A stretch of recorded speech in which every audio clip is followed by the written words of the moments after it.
The wind tore across the Nevada plains like a widow's lament, its mournful howl weaving through the gnarled branches of Joshua trees that stood like silent sentinels against a blood-red sunset. The air shimmered with heat waves rising from the cracked earth, a land so vast it swallowed hope whole. Perched atop a jagged outcrop, a lone figure cut a solitary silhouette against the dying light. Eliza Red Callahan, a woman forged by a life as harsh as the desert itself, adjusted the brim of her weathered Stetson, her auburn hair streaked with gray spilling free in the gusts. At 42, she carried the weight of 7 years as a drifter, a bounty hunter with a reputation for cold precision.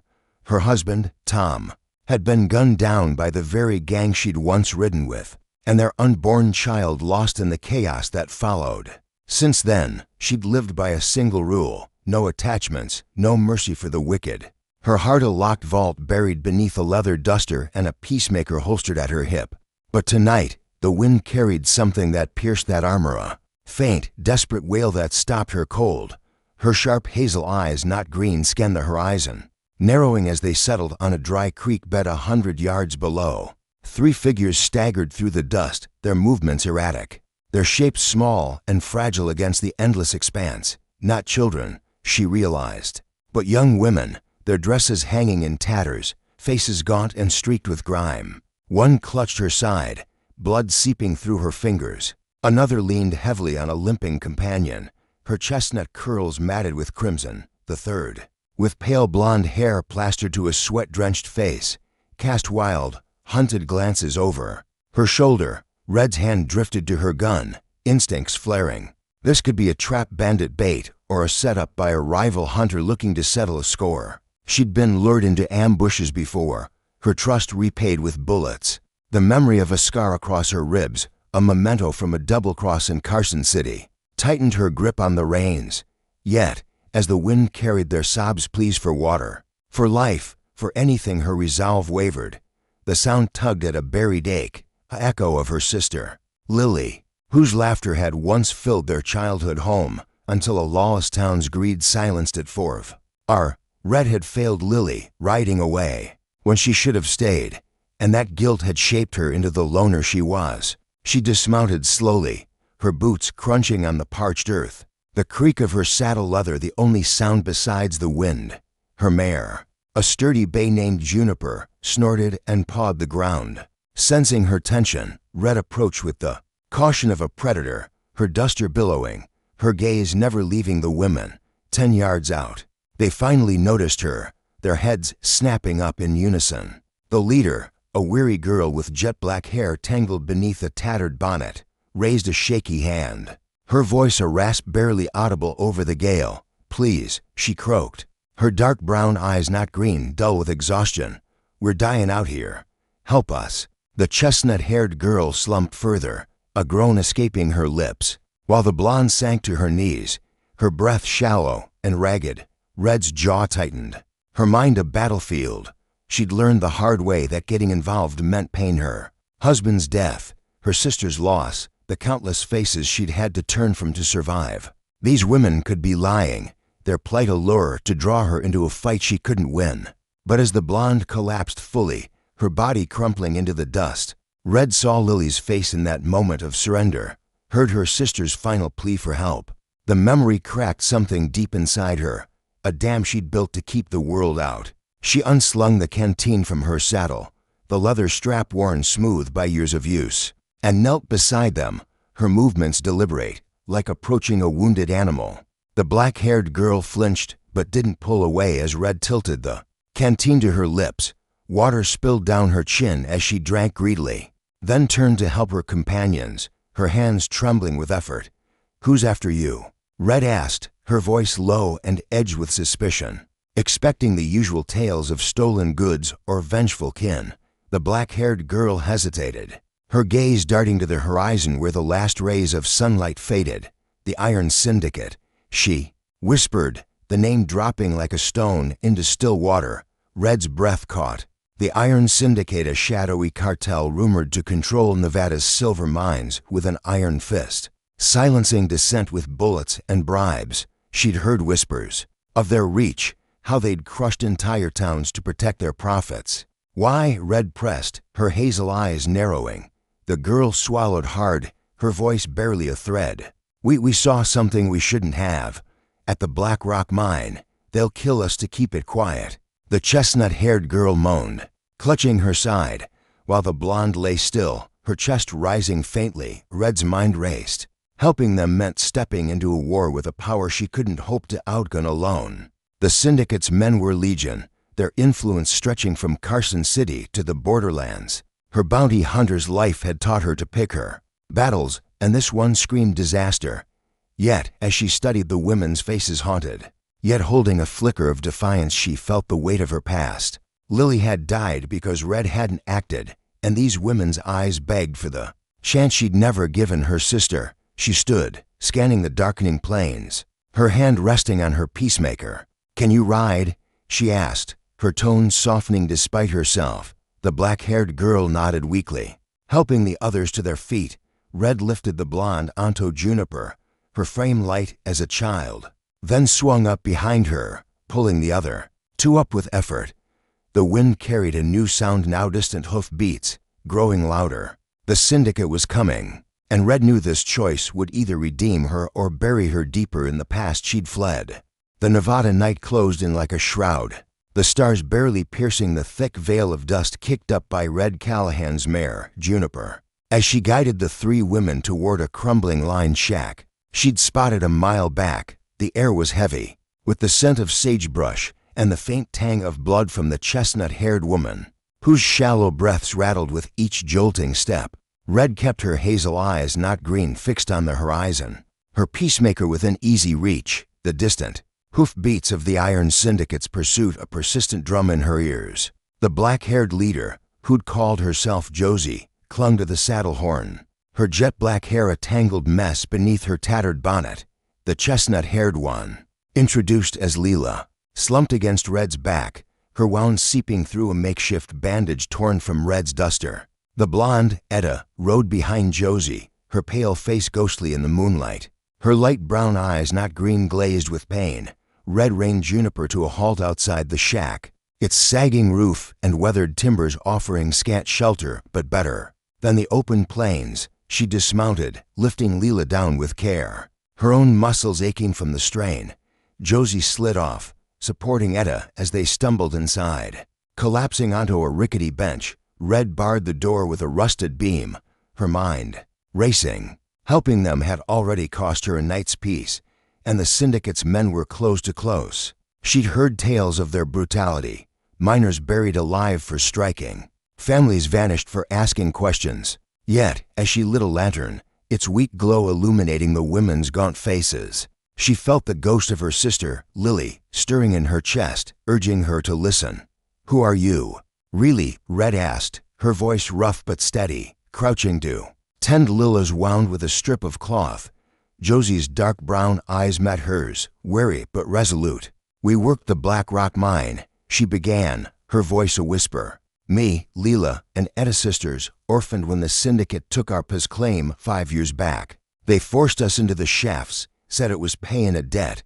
We scrubbed ore, hauled rock, survived on scraps." Her hands trembled as she spoke, tracing the scars on her palms. Leela groaned, her chestnut curls falling over her face as Red pressed the bandage tight. "Last week," Josie continued, "we were cleaning the overseer's office. Heard shoutin' from the lower tunnels, men screamin', metal clankin'. We peeked through a vent and saw it. The Syndicate boss, Harlan Creed, beatin' a man half to death, demandin' he hand over a ledger. Blood everywhere, and the man, he didn't make it."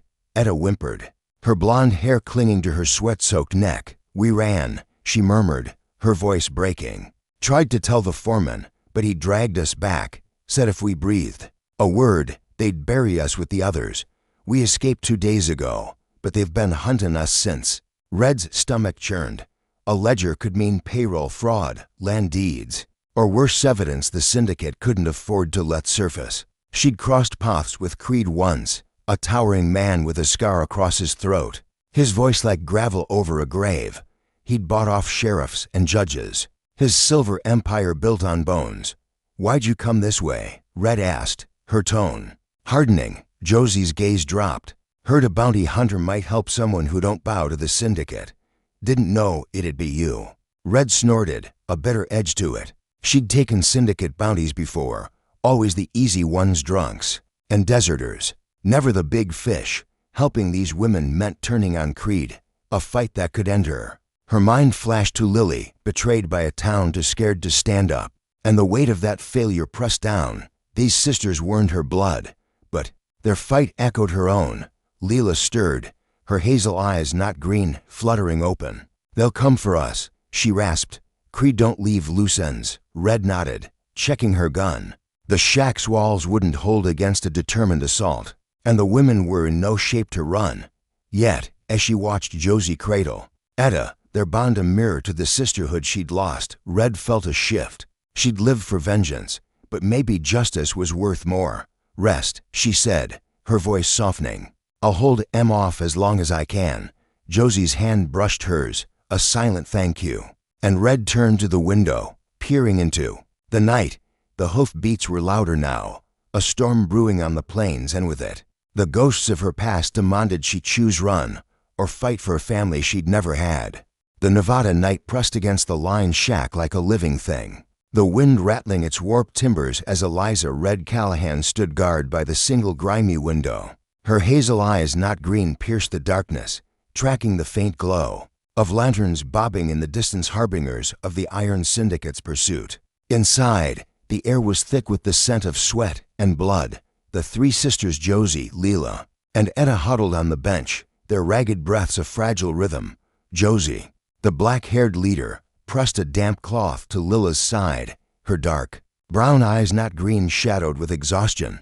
Leela, her chestnut curls matted with dried blood, lay still, her hazel eyes not green half-lidded as she fought the pain of her wound. Etta, the blonde, leaned against her sister, her light brown eyes not green darting to the door, her frail frame trembling with every gust. Red's peacemaker rested heavy in her hand, her duster dusted with the shack's decay. She'd patched Leela as best she could, but the woman needed a doctor, and soon.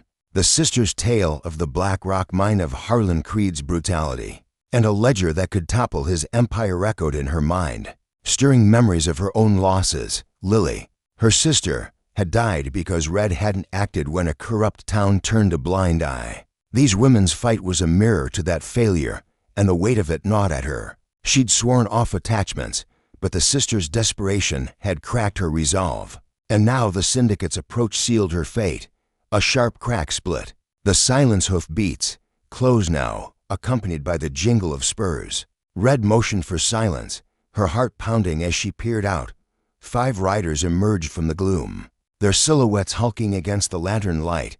The lead man, broad-shouldered and scarred, dismounted with a predator's grace. Harlan. Creed himself, his throat scar gleaming under the moon, his voice a gravelly growl as he barked orders. Search the shack, they're here, I can smell 'em. His men fanned out, rifles glinting, their boots crunching the dry earth. Red's gut tightened. She'd faced outlaws before, but Creed's reputation, merciless, untouchable, made this a different beast. She turned to Josie, whispering, "Can you move, Leela?" Josie nodded, her jaw set. "If we have to." Red scanned the shack, a back window, too small for escape, and a trapdoor beneath a moldy rug, leading to a root cellar. It wasn't much, but it was a chance. She dragged the rug aside, prying the trapdoor open, its hinges screeching. "Get down there," she hissed. Josie and Etta half carried Leela, lowering her into the dark with trembling hands. Red followed, pulling the trapdoor shut just as the front door splintered under a boot. The cellar was a dank pit, its walls slick with mold, the air stale with the stench of rot. Red crouched, her peacemaker ready, listening as Creed's men stormed the shack above. Boots thumped, furniture crashed, and a voice snarled. They were here, check the corners. Red's pulse raced. The trapdoor wouldn't hold if they looked hard, and the sister's shallow breathing beside her was a ticking clock.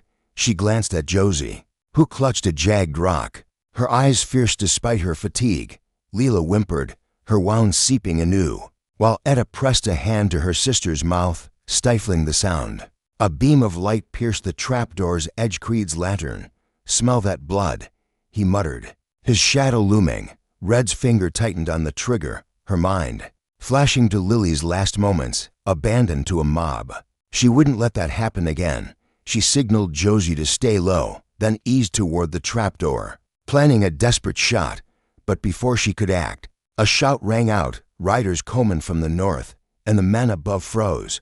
Creed cursed, his boots retreating. Red held her breath, peering through a crack as the Syndicate crew mounted up, their lanterns bobbing away toward the new threat. Silence fell, broken only by the sisters' ragged breaths. Red waited, counting to 100, then pushed the trapdoor open. The shack was empty, the door hanging ajar. She helped the sisters up, their faces pale but alive. "Who's out there?" Josie whispered, hope flickering in her eyes. Red shook her head, stepping outside. On the northern horizon, a dust cloud rose, faint but growing. Riders. Yes, but whose? Her bounty hunter's instinct screamed caution, but the sisters' survival bought her time. She turned back, meeting Josie's gaze. "We ain't safe yet," she said, "but I'll find out who's ridden our way and why." The wind carried a new sound now, a promise of allies or enemies, and Red knew her path had irrevocably changed. The Nevada dawn broke harsh and unforgiving, a golden blaze slicing through the jagged peaks that framed the line shack, where Eliza Red Callahan had taken refuge with Josie, Leela, and Etta. The night's reprieve had been a fragile gift, the Iron Syndicate's retreat leaving a tense silence that clung to the air like damp ash. Red stood outside, her hazel eyes not green, scanning the northern horizon where the dust cloud from the mysterious riders had settled, their identity still a riddle. Her peacemaker hung heavy at her hip, her duster streaked with dust and blood from the night's ordeal. Inside, the sisters rested fitfully. Josie, with her jet-black hair tangled under a tattered bonnet, kept vigil over Leela, whose chestnut curls framed a pale face marred by a seeping wound. Etta, her blonde hair matted with sweat, clutched her sister's hand, her light brown eyes not green, wide with a mix of fear and fading hope. Red's mind churned as she checked her rifle, the weight of her past pressing harder with each passing hour. 7 years ago, she'd ridden away from Lily, her sister, leaving her to the mercy of a corrupt town that sold her out to a gang for a few silver dollars. That guilt had shaped Red into a bounty hunter who trusted no one. But these sisters, orphaned by the Syndicate, witnesses to a murder, had rekindled a fire she thought dead. The ledger they'd seen Harlan Creed kill for could expose the cartel's grip on Nevada's silver, a truth that could free miners and families alike. Yet, helping them meant facing Creed again, a man whose scar-riddled face haunted her dreams from a botched job years back. A low rumble broke her thoughts' hoof beats.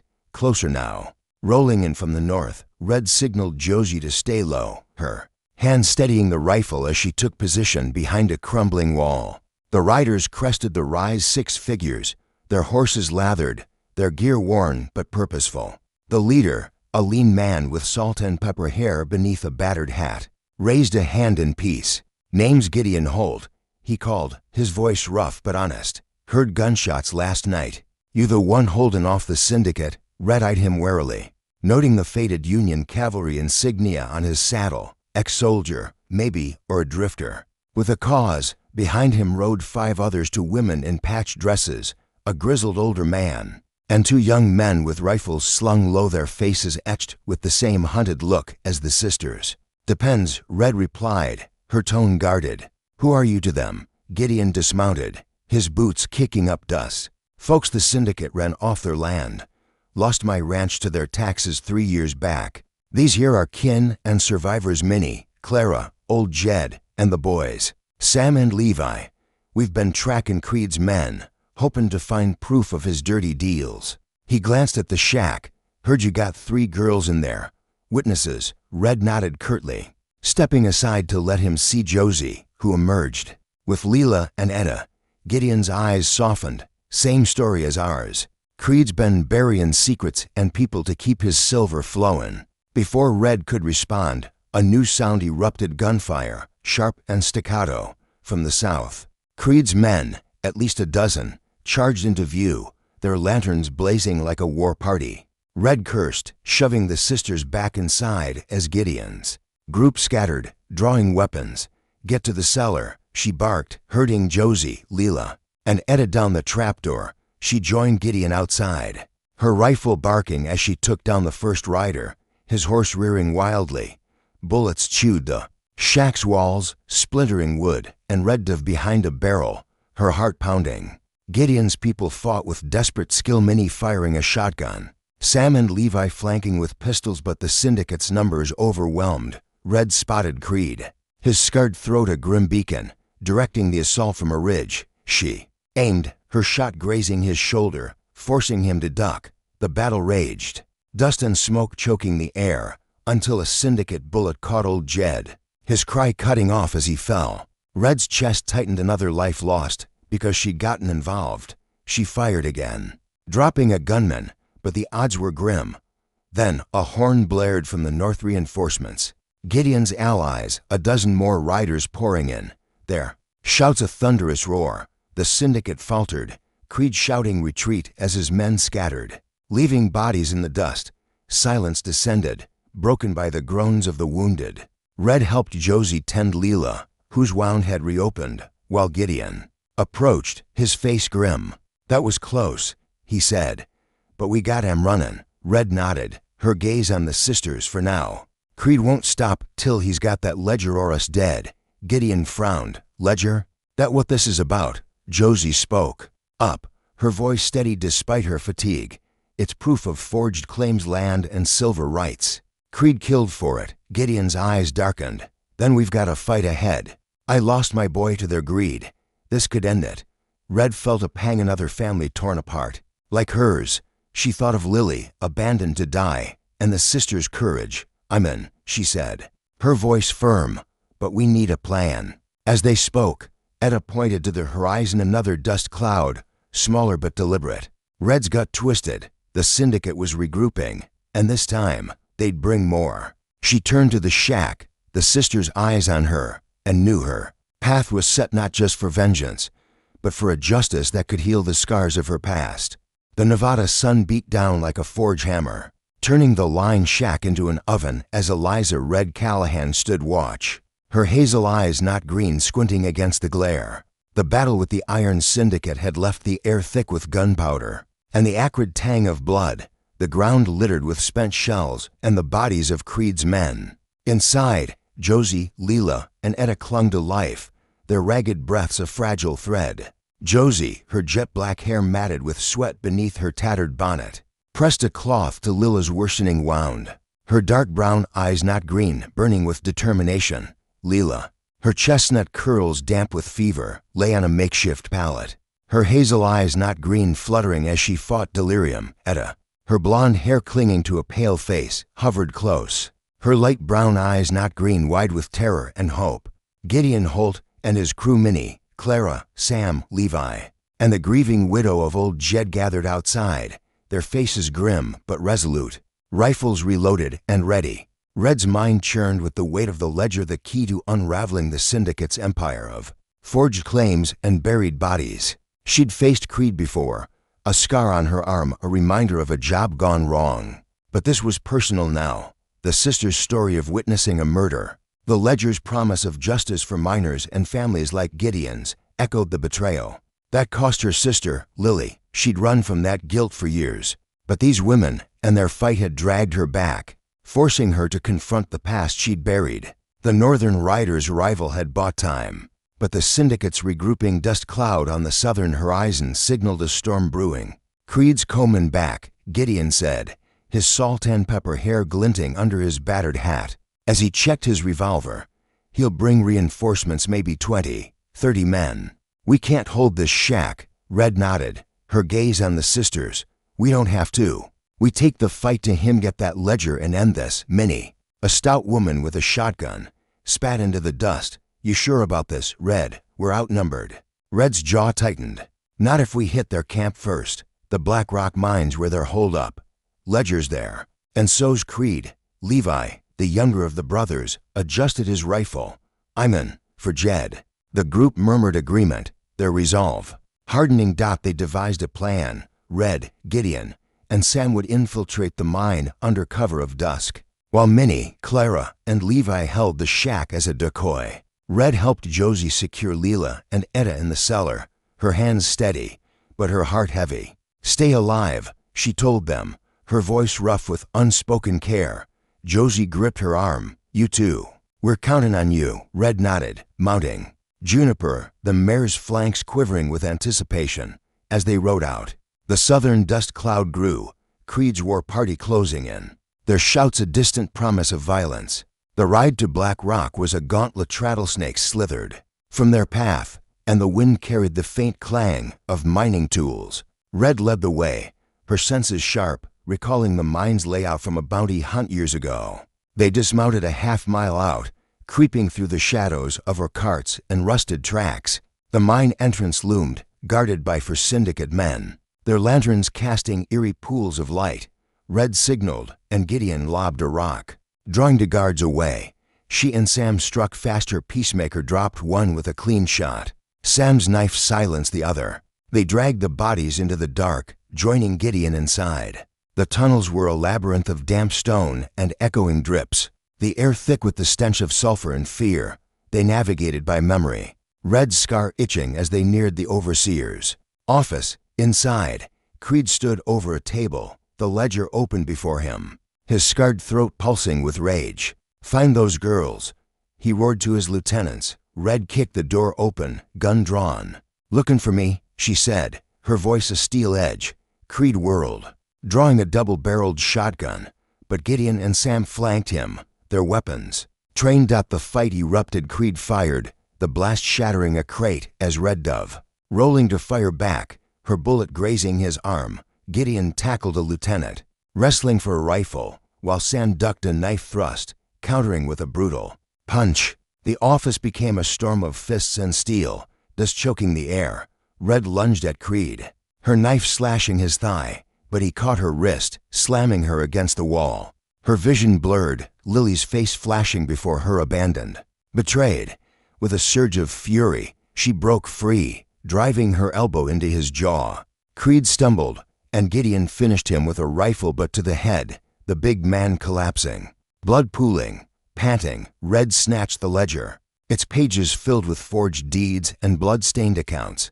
But as she flipped through, a shock hit her. Her own name, linked to a bounty from 10 years ago, placed by Creed's predecessor, tied to Lily's death. The plot twist struck like a thunderclap.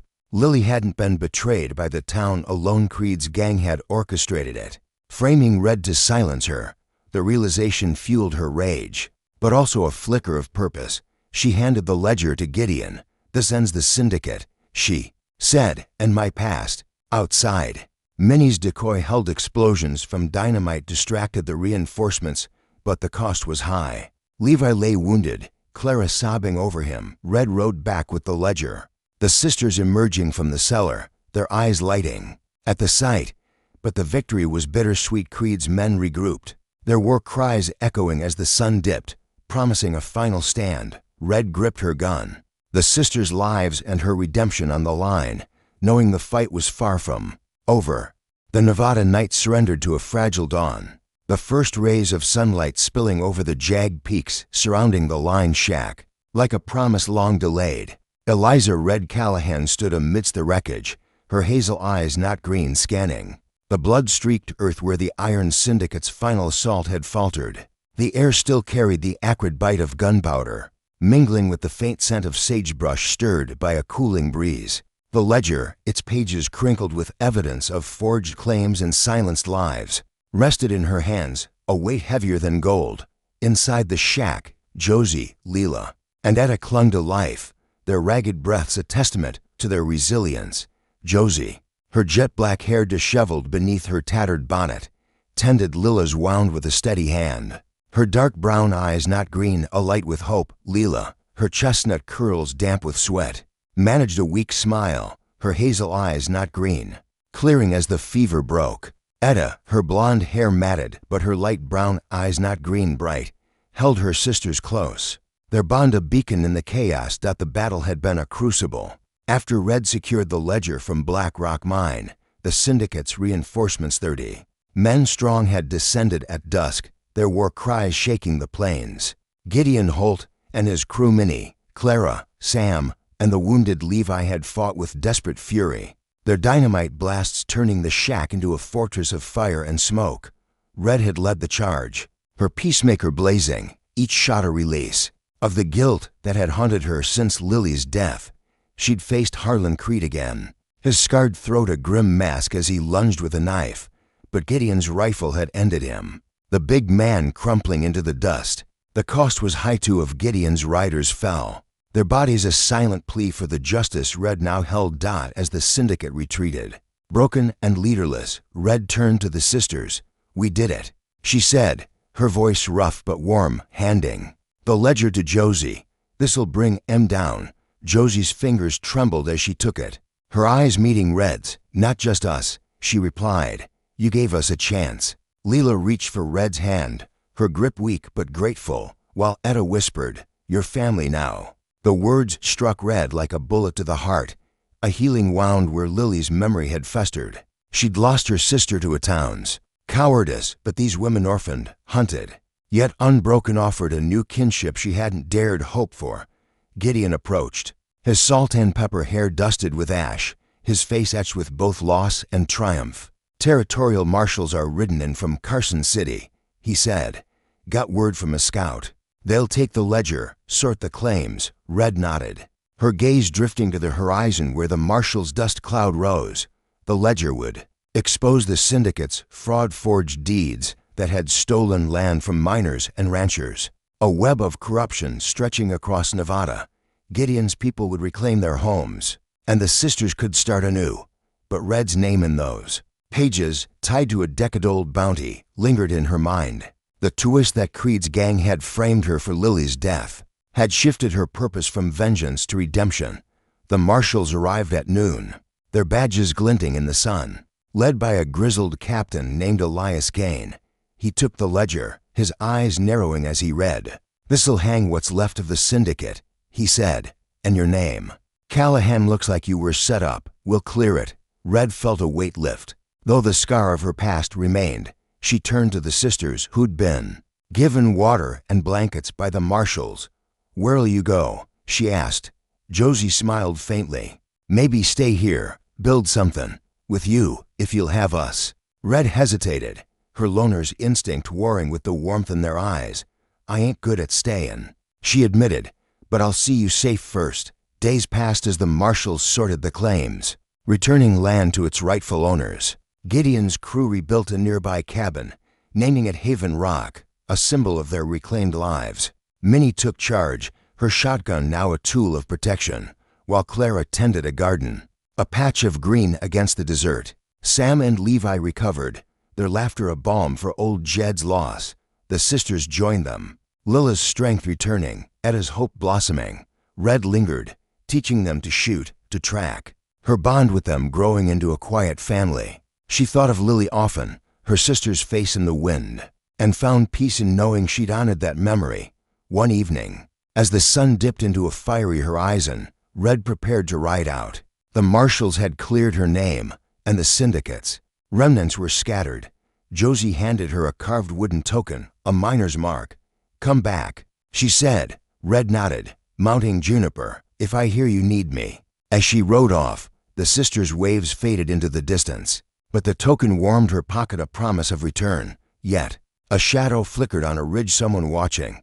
Red's hand drifted to her gun, a new mystery brewing, but for now, she let the wind carry her forward. A woman redeemed by the family she'd found. This story draws from the real struggles of Nevada's silver boom in the 1870s, 1880s, where mining cartels like the Comstock Lode manipulated land rights, displacing families. Justice often came from unlikely heroes, shaping the West's legacy of resilience. Like and subscribe for more Wild West tales. Tell us in the comments what family blood or chosen has shaped your life. Your stories inspire us.